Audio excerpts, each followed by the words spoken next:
সুপ্রিয় ভিউয়ার্স, আজকে আমরা অপেক্ষা করছি চিলমারি হরিপুর তিস্তা সেতু উদ্বোধনের অপেক্ষায়।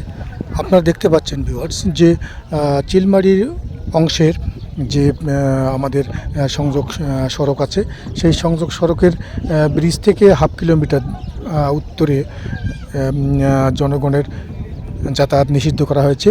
এখানেই আগত জনগণ অপেক্ষা করছেন এবং ব্রিজ কখন উদ্বোধন হবে তার অপেক্ষা করছে। এবং অনেকেই এই ব্রিজের পাশ থেকে নৌকাযোগে নদীর ওই পারে অর্থাৎ হরিপুর অংশে যাচ্ছেন, অর্থাৎ যেখানে উদ্বোধন হবে এবং যেখানে প্যান্ডেল করা হয়েছে। প্রধান অতিথি আমরা জানতে পারছি যে আর কিছুক্ষণের মধ্যেই সভাস্থলে আসবেন এবং উদ্বোধন ঘোষণা করবেন। তো ভিউয়ার্স, আপনারা দেখতে পাচ্ছেন আমি ব্রিজটির এই অংশ থেকে ওই অংশ পর্যন্ত দেখানোর চেষ্টা করলাম।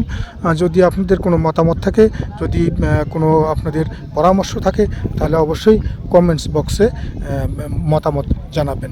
ধন্যবাদ সকলকে।